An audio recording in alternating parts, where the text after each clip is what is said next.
Subscribe to our channel and press the bell icon. अस्सलाम वालेकुम अज़ीज़ तलबा व तालिबात। सर अब्दुल खान इस यूट्यूब चैनल में आप तमाम का इस्तकबाल है। 10th Marathi, Marathi Antar Bharati, Urdu medium marks 40, preliminary examination solve paper question answer. चलिए शुरुआत करते हैं। प्रश्न पहिला उतार्याच्या आधारे सूचनानुसार कृती करा, आकृती पूर्ण करा। एक लेखिकेच्या घराची वैशिष्ट्ये। अगोदर याचा पॅसेज वगैरे वाचून घेऊ आणि ते समजून घेऊ आणि नंतर त्याची कृती सॉल्व करू।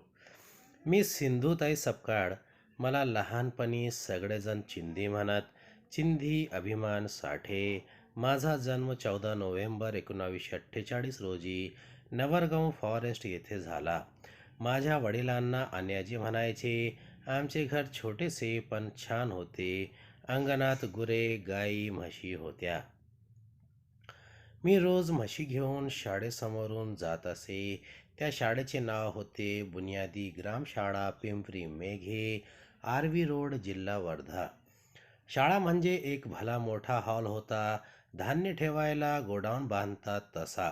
वर कौले असलेला, समोर एक छान भले मोठे चाफ्याचे झाड होते, त्याची टपोरी पांढरी शुभ्र फुले शाळेच्या अंगणात पडलेली असायची। म्हशी घेऊन जाताना शाळेपाशी आले की मी म्हशी घेऊन शाळेपुढे थांबत असे। शाळेत जाणाऱ्या मुली चांगले कपडे घालून वेणी फणी करून शाळेसमोर खेळत असायच्या। काही जणी झाडाखाली बसून अभ्यास करीत असायच्या। तेव्हा मला वाटायचे आपण पण शाळेत जावे। मी एकदा अन्याजींना म्हटले, अन्याजी मला शाळेत जाऊन शाळा शिकायची आहे। चुलीपुढे बसून भाकरी करणाऱ्या आईने हे ऐकले आणि ती तरा बाहेर आली। चिंधे, काय म्हणालीस? शाळेत जायचे आणि रोज म्हशी कोण सांभाळतील? आपल्या साठेच्या घराण्यात अजून कोणी शाळेची पायरी सुद्धा चढले नाही आणि शाळेत जायचे म्हणती? शहाणी अन्याजी आईचे ऐकत होते पण काहीच बोलत नव्हते। मी रडायला लागले पण माझे कोणी ऐकत नव्हते। माझे वडील म्हणाले, गप बस, त्यांना कोणी रडलेले आवडत नसे। माझे वडील अभिमान साठे, नावाप्रमाणेच अभिमान वाटावा असे ते होते। दुसरे दिवशी ते मला शाळेत घेऊन गेले। त्यांनी माझे नाव शाळेत घातले। शाळेची वैशिष्ट्ये। योग्य पर्याय निवडा। चिंधीला शाळा शिकण्यास मनाई होती कारण चिंधी घरात सर्वात मोठी होती। त्यांच्या घरातील कोणीही यापूर्वी शाळेची पायरी चढली नव्हती। ती आईबाबांची लाडकी होती।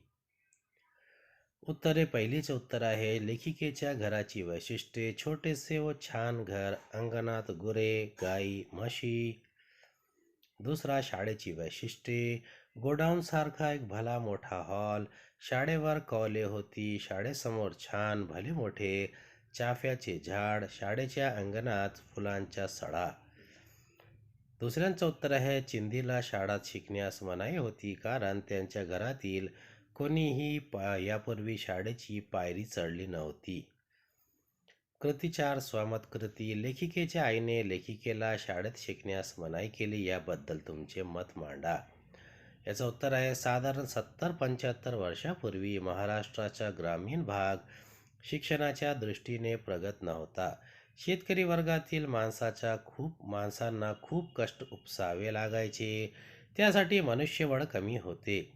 घरातील प्रत्येक माणूस शेतात व गुरे ढोरे पाळण्यात राबत असे।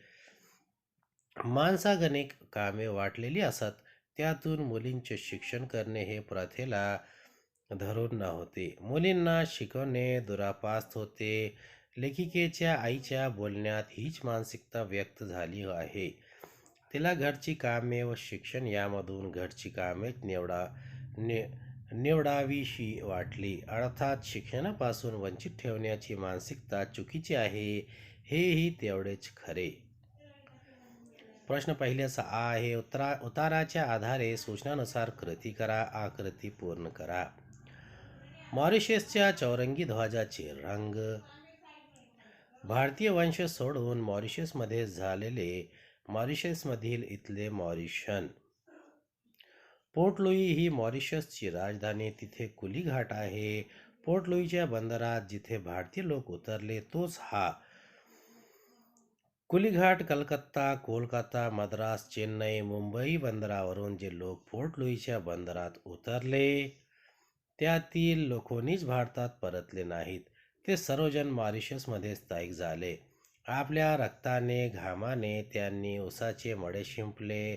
त्यांची घरे, त्यांची नातीगोती दूर कोकणीत, उत्तर प्रदेश, बिहार, बंगालात राहिली. नाती तुटली. ते आडनावे विसरले. त्यांनी नवी नावे घेतली. मॉरिशस हा संस्कृतीचा एक मेल्टिंग पॉट झाला.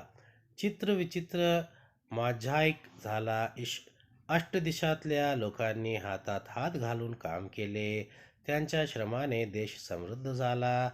12 मार्च 1968 या दिवशी मॉरिशसला स्वातंत्र्य मिळाले. आपल्या भूमीच्या बहुरंगी निसर्ग सौंदर्याला शोभेल असा लाल, निळा, पिवळा आणि हिरवा असा चौरंगी ध्वज मॉरिशसने निवडला. कालांतराने काही पिढ्यापूर्वी मॉरिशसच्या भूमीवर पाय ठेवलेल्या भारतीय लोकांचे वंशज मॉरिशसचे राष्ट्राध्यक्ष झाले. इतिहासाची एक परिक्रमा झाली. मॉरिशसमध्ये आज 52% लोक भारतीय वंशाचे आहेत. उर्वरित फ्रँको मॉरिशन, ॲफ्रो मॉरिशन आणि अँग्लो मॉरिशन आहेत. भारतीय लोकांनी हजारो मैल दूर स्थलांतर करूनही आपल्या ओठातली भाषा सोडली नाही. भारतातून होड्यात बसून मॉरिशसमध्ये गेली ती भारतातील केळी. मॉरिशसमधल्या प्रत्येक भारतीयाच्या घरापुढे केळी असते. जर्द हिरव्या पानांनी अलंकृत आणि रसरशीत पिक्या केळींनी जळभारीत केळ मॉरिशसमधल्या दर भारतीय घरातल्या त्यांचे भारतीयत्व देत असते. मॉरिशस बेटावर बोलल्या जाणाऱ्या भाषा चौकटी पूर्ण करा. भारतीय वंशाचे लोकांचे मॉरिशसमधील प्रमाण. मॉरिशसची राजधानी. लेखकाने मॉरिशसला दिलेली उपमा. भारतीय लोक जिथे उतरले तो घाट. मॉरिशसच्या चौरंगी ध्वजाचे रंग लाल, पिवळा, निळा, हिरवा. भारतीय वंश सोडून मॉरिशसमधले इतर मॉरिशन, फ्रँको मॉरिशन, ॲफ्रो मॉरिशन, अँग्लो मॉरिशन. दुसरा, मॉरिशस बेटावर बोलल्या जाणाऱ्या भारतीय भाषा. कोकणी, हिंदी, बिहारी, बंगाली. तिसरा, पहिल्याचं उत्तर आहे 52%. दुसरा, पोर्ट लुई. तिसरा, साखर बेट. चौथा, कुलीघाट. कृती 4, स्वमत कृती. उतार्यातील तुम्हाला आवडलेल्या एका गोष्टीचे वर्णन करा. उत्तर: भारताच्या वेगवेगळ्या प्रांतांमधून भारतीय वंशाचे काही लोक कुलीघाटला उतरले आणि पुन्हा मायदेशी परतले नाहीत. ते तिथेच स्थायिक झाले, परंतु ते भारतीय संस्कृती विसरले नाहीत. भारतीय लोकांनी हजारो मैल दूर मॉरिशसला स्थलांतर केले तरी आपल्या मातीची व ओठातली भाषा सोडली नाही. याची निशाणी म्हणून भारतातील केळी त्यांनी नेली व आपल्या घरापुढे ती केळी रुजवली. जर्द हिरव्या पानांनी नटलेली व सुशोभित रसरशीत पिकलेली केळी हे त्यांचे वैभव ठरले.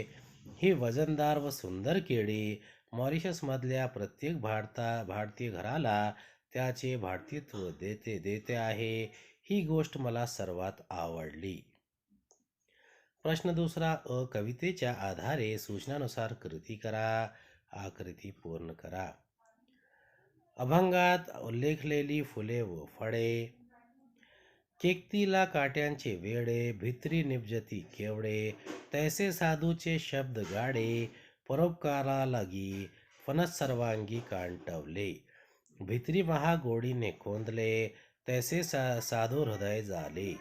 बोध संगे परियेसा, नारळ कठीण दिसे बाहेर, भित्री खोबरे अरुवर, तैसे साधूंचे अंतर बोधे ओसंडले.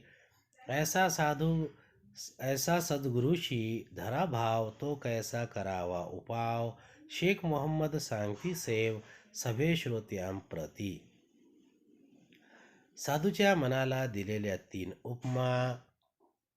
एका वाक्यात उत्तर लिहा. संत शेख मोहम्मद यांनी केलेला उपदेश. वैशिष्ट्ये शोधून पुढील तक्ता पूर्ण करा. अभंगात उल्लेखलेल्या गोष्टी, व्यक्ती, बाह्यरंग, अंतरंग, केकती, फणस, नारळ, संत. पहिलेचे उत्तर आहे अभंगात उल्लेखलेली फुले व फळे, केकती, केवडा, फणस, नारळ. दुसऱ्याचं उत्तर आहे सुगंधी, केवडा, अतिगोड, रसाळ, फणसाचे गरे, कोवडे, मधु, खोबरे. दुसऱ्याचे उत्तर आहे सद्गुरूंच्या मनातील भाव स्वतःच्या मनात धारण करावा असा उपदेश संत शेख मोहम्मद यांनी केला है। ये जवाब और में है, ये करना भी है, अगर करना चाहे तो कर सकते हैं, लेकिन ये एक्स्ट्रा है। अभंगात उल्लेखलेल्या गोष्टी, व्यक्ती, बाह्यरंग, अंतरंग. केकती, काट्यांनी वेढलेले सुगंधी केवडा. फणस सर्वांभर काटे, रसाळ गोरे. नारळ बाहेरून कठीण मुलायम खोबरे. संत कठोर बोधाने ओसंडलेले. कृती 2 स्वमत कृती. पहिला आहे तैसे साधू हृदय झाले, बोध संगे परियसा. या चरणाचा तुम्हाला कळलेला अर्थ लिहा. उत्तर: संत शेख मोहम्मद याने शेख मोहम्मद सांगती सेव या अभंगात संतांच्या मनाची थोरवी वर्णन केली आहे. त्यासाठी त्यांनी संपर्क उदाहरणे दिली आहेत. केतकी ही काट्यांनी वेढलेली असते, परंतु त्यामध्ये सुगंधी केवडा जन्माला येतो. फणसाच्या अंगभर काटे असतात, परंतु आत रसाळ गोड गरे गच्च भरलेले असतात. त्याप्रमाणे साधूचे हृदय असते. त्यातून जणांना सांगितलेल्या शिकवण वरून कठोर व बोचरी वाटली तरी त्या बोधामध्ये मधुर बोल दडलेले असतात. फणसातील गऱ्यासारखी ते गोड बोल ग्रहण करावेत असे संत शेख मोहम्मद श्रोत्यांना सांगत आहेत. साधूंच्या हृदयाचे यथार्थ वर्णन येथे साधले आहे. प्रश्न 2 आकृती पूर्ण करा. देशाचे मोठेपणे सांगणाऱ्या कवितेतील गोष्टी. हा देश माझा, याचे भान जरासे राहू दया रे. हा उंच हिमालय माझा, हा विशाल सागर माझा. ह्या गंगा यमुना शेती धरती बाग बगीचा माझा. अभिलाषा यांची धरिता, कोणी नजर वाकडी करता.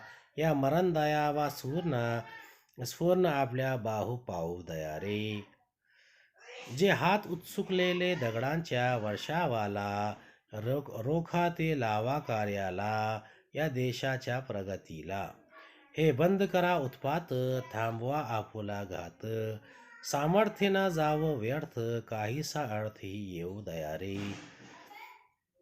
जरी अनेक आपुले धर्म, जरी अनेक आपुल्या जाती, परी अभंग असू दया, सदैव आपुली माणुसकीची नाती.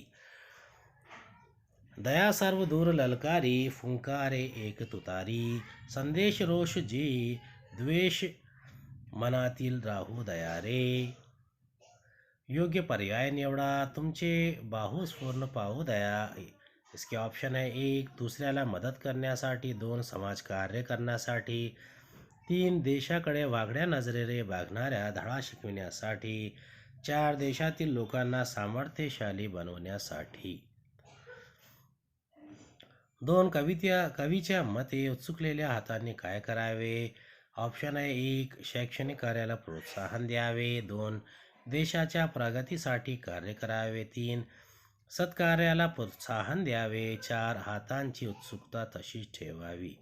तिसरा देशातील विविधता दर्शवणारा कवितेतील ओळ शोधून लिहा. उत्तरे. पहिलेचं उत्तर आहे देशाचे मोठेपण सांगणाऱ्या कवितेतील गोष्टी. उंच हिमालय, विशाल सागर, गंगा यमुना, शेती धरती बाग बगीचा. दुसऱ्याचे उत्तर आहे देशाकडे वाकड्या नजरेने बघणाऱ्या धडा शिकविण्यासाठी, देशाच्या प्रगतीसाठी कार्य करावे. तिसऱ्याचे उत्तर आहे जरी अनेक आपुले धर्म, जरी अनेक आपुल्या जाती, परी अभंग असू दया, सदैव आपुल्या माणुसकीची नाती. कृती 2 स्वमत कृती. कवितेतील मिळणारा संदेश तुमच्या शब्दात लिहा. याचे उत्तर आहे आपल्या मातृभूमीची जाणीव ठेवावी. पर्वत, सागर, नद्या, शेती, बाग बगीचे यांनी समृद्ध असलेला आपला भारत देश आहे. या देशावर वाकडी नजर करणाऱ्या शक्तीला आपल्या बाहुबलाने नेस्तनाबूत करा. आपल्या मातेचे रक्षण आपणच केले पाहिजे. दंगाधोपा करणाऱ्या हल्लेखोरांचे हात देशकार्याकडे वळवा.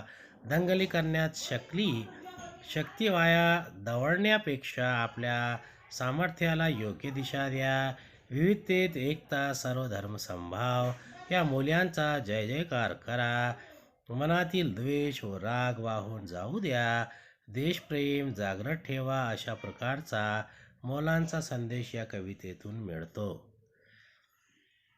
प्रश्न तिसरा. व्याकरण घटकावर आधारित कृती एक सामान्य रूप तक्ता पूर्ण करा. शब्द, मूळ शब्द, प्रत्यय, सामान्य रूप. गंधात मातीला. याचे उत्तर आहे गंधात गंध त गंधा, मातीला माती, ला माती. समास तक्ता पूर्ण करा. सामासिक शब्द, विग्रह समास, जाई आणि जुई प्रत्येक महिना. याचं उत्तर आहे सामासिक शब्द जाई जुई, विग्रह जाई आणि जुई, समास इतरेत्र द्वंद्व. प्रतिमास प्रत्येक महिना, अव्ययी भाव. तिसरा अलंकार. पुढील ओळींतील अलंकार ओळखा व अलंकाराचे नाव चौकटीत लिहा. पहा पाखरे चारुनी, होती झाडावर गोडा, कुठे बुडाला पलीकडील तो सोन्याचा गोडा. चौथा. काळ. पुढील वाक्यांचे काळ ओळखा. सुगीचा मोसम, येईल सुगीचा मोसम. वाक्यप्रचार. योग्य अर्थाचा पर्याय निवडा. चांगले उडणे, चैन होणे, गोंधळ होणे, हवाली करणे, सोपवणे, समजावणे. पहिलेचं उत्तर आहे चैन होणे, दुसऱ्याचं उत्तर आहे सोपवणे. सुगीचा मोसम येईल, भविष्यकाळ. सुगीचा मोसम आला, भूतकाळ.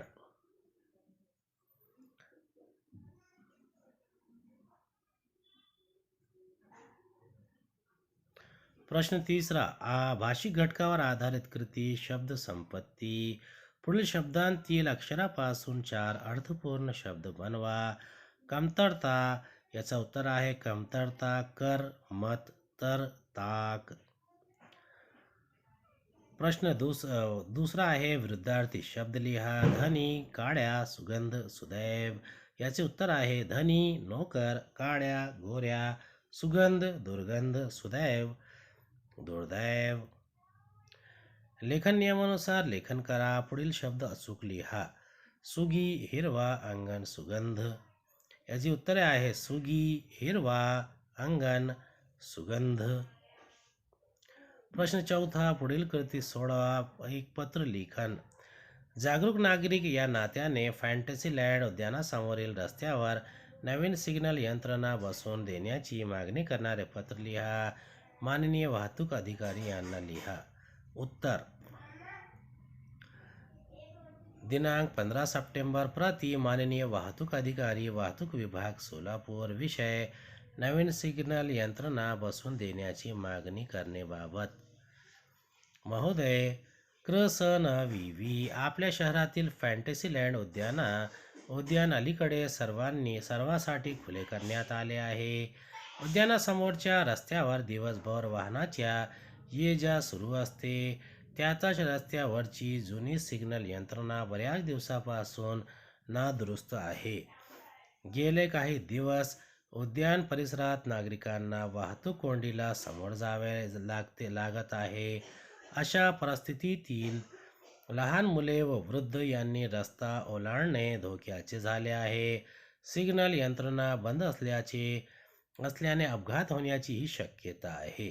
खबरदारीचा उपाय म्हणून फॅन्टसीलँड उद्यानासमोरील रस्त्यावर नवीन सिग्नल यंत्रणा बसवण्यात यावी. नागरिकांना यामुळे निश्चित दिलासा मिळेल.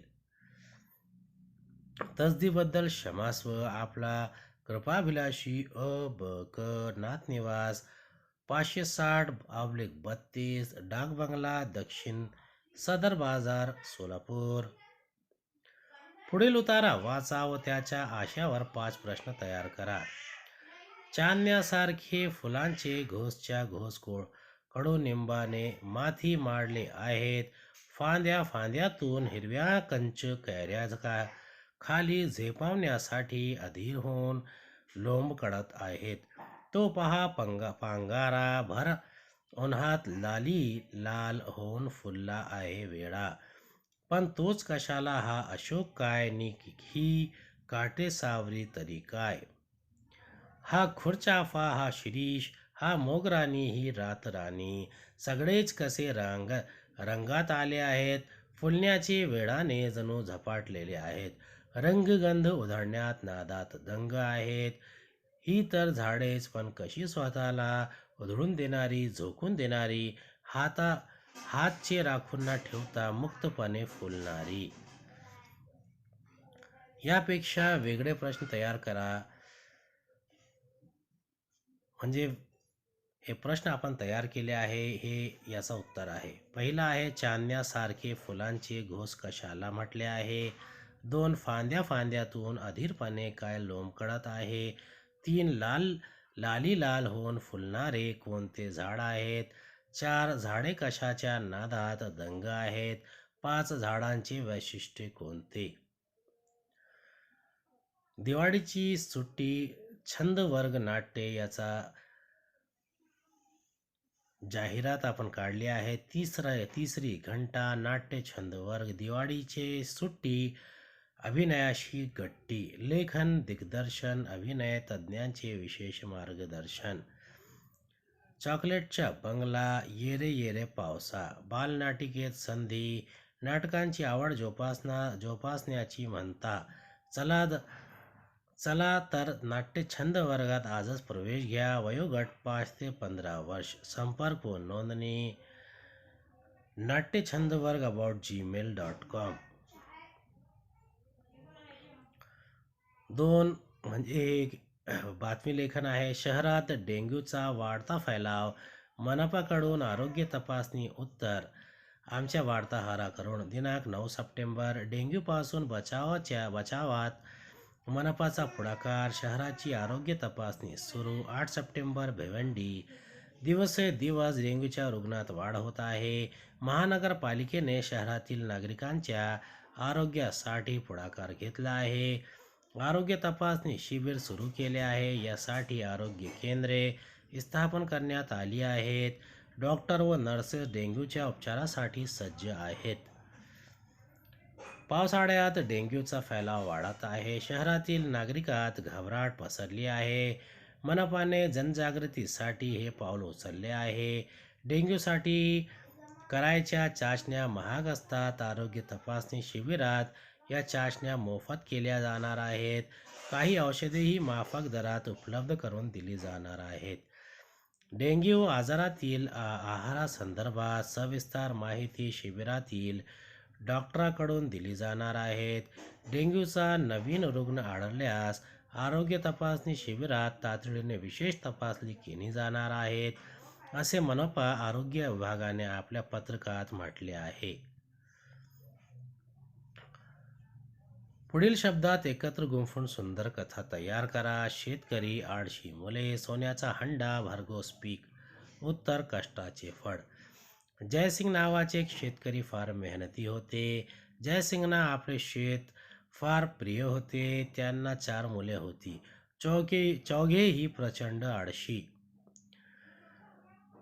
शेतातल्या कामाकडे ढुंकूनही बघत नसत. जयसिंगरावांसाठी मुलांचे वागणे चिंतेचे विषय होता. काही दिवसांनी जयसिंगची तब्येत बिघडली. त्यांनी आपली शेवटची इच्छा सांगण्यासाठी मुलांना बोलावले. आपल्या शेतात एक सोन्याचा हंडा पुरला आहे. माझ्या मरणानंतर हंडा शोधा, त्यातील धन आपसात वाटून घ्या. वडिलांची वाक्ये मुलांना लक्षात ठेवली होती. काही महिन्यातच जयसिंगाचे निधन झाले. आळशी मुलांच्या मनात लोभ जागृत झाला. शेतातला सोन्याचा हंडा शोधून काढायचा त्यांनी ठरवला. दुसऱ्या दिवशी अगदी पहाटेपासून 4ही मुलांनी शेत नांगरायला सुरुवात केली. 8 दिवस शेत नांगरले तरीही सोन्याचा हंडा मिळाला नाही. पावसाचे दिवस असल्याने चांगलीच बरसात झाली. शेतात नांगरले आहेच, गव्हाचे बी पेरूया या विचाराने 4घा भावांनी पेरणी केली. बघता बघता कोंब फुटले, भरघोस पीक डोलू लागले. सगळी शेत सोन्यासारखी दिसत होती. वडिलांच्या बोलण्याचा अर्थ मुलांच्या लक्षात आला होता. भरघोस पीक हे जमिनीतील सोने आहे. दोन्ही मुलांचे डोळे उघडले होते. वडिलांनी सांगितलेली सोन्याचा हंडा पिकांच्या रूपात लाभला होता. तात्पर्य कष्टाचे फळ अवश्य मिळते. दैनंदिन डायरी तुमच्याशी बोलत आहे अशी कल्पना करून तिची आत्मकथन पुढील मुद्द्याचा उपयोग करून लिहा. 1. निर्मिती. 2. महत्त्व. 3. उपयोग. 4. इतरांची भावना. 5. आनंद. 6. खंत. मी दैनंदिन बोलते. सभोवताली वह्यांचा पसारा पडला होता. गेल्या आठवड्यात गणितांचे एक नवे सूत्र शिकले होते. कुठल्या वहीत लिहून ठेवले हे आठवत नव्हते. इतक्यात एक आवाज आला, सूत्र शोधत आहेस ना? मी ते नीट सांभाळून ठेवले आहे. मी इकडे तिकडे पाहिले. अगदी दैनंदिनी बोलते. टेबलावरची दैनंदिनी माझ्याशी बोलत होती. नवीन वर्षाच्या 1 तारखेला तू मला घरी घेऊन आलीस. आनंदाने सगळ्यांशी माझी ओळख करून दिलीस. मीही हरखून गेले. कुठल्याशा एका मोठ्या कारखान्यात माझा जन्म झाला. दिवसभरातल्या महत्त्वाच्या नोंदी स्वतःच्या जवळ ठेवण्याचे काम मी मनापासून करते. दररोज नवनवीन अनुभव तुम्ही घेत असतात. या अनुभवातून तुम्ही विचारांची दिशा ठरवता. यातूनच प्रेरणा मिळत असतात. पण हे सगळे एकाच वेळी डोक्यात साठवले जाऊ शकत नाही. महत्त्वाच्या गोष्टी विसरल्या जाऊ शकतात. अशा वेळी तुम्ही माझी मदत घेता. जे अनुभवता ते माझ्याजवळ निश्चिंतपणे ठेवता. हे जपून ठेवणे मला कर्तव्य वाटते. आजवर बऱ्याच मोठ्या व्यक्तींनी माझे महत्त्व जाणले. माझा योग्य उपयोग केला. त्यांच्या नंतरही माझ्या मदतीने महत्त्वाची माहिती हाती येऊ शकली. माझ्या सहकार्यामुळे बुद्धिमत्तेचा उपयोग जगाला होऊ शकला. शास्त्रज्ञ, लेखक, समाजसेवक इत्यादी मंडळी माझ्यावर फार जीव लावतात. त्यांच्या रोजच्या जीवनातील अनुभव मला सांगतात. माझ्या पानांना जपतात. कधीच फाडत नाही, चुरगळत नाहीच. माझे संगोपन खूप टिपत होते. आता हेच बघ ना, तू देखील किती सांभाळतेस मला. दिवसभरातल्या घडामोडी, महत्त्वाच्या घटनांची तुम्ही माझ्या जवळ नोंद करता. कधी कधी मनातली काही गुपिते लपवतात. मला सांगतात. तुमच्या आवडीनिवडीबद्दल माझ्याशी बोलता. या सगळ्यात मला माझेच कौतुक वाटते. माझे आयुष्य तुमच्या कामी येते याचे मनोमन समाधान वाटते. मी तुमच्या मनातील दैनंदिनी बनते. आनंदात दुःखात मी तुमच्या सोबत राहते. तुमची जवळची मैत्रीण बनते. जणू तुमच्या मनाचा आरसा असते. असे असले तरी एक गोष्टी फारच वाईट वाटते. आपली संगत केवळ 1 वर्षाची असते. वर्ष बदलले की तुम्ही नवीन दैनंदिनी घेऊन येता. हळूहळू माझा विसर पडतो. यानंतर आवाज थांबला होता. मी चटकन टेबलावरची दैनंदिनी उचलली. गणिताचे सूत्र खरोखरच दैनंदिनीने जपून ठेवले होते. उम्मीद है आपको हमारा वीडियो पसंद आया होगा. अगले वीडियो में दोबारा मुलाकात होगी. खुदा हाफिज़.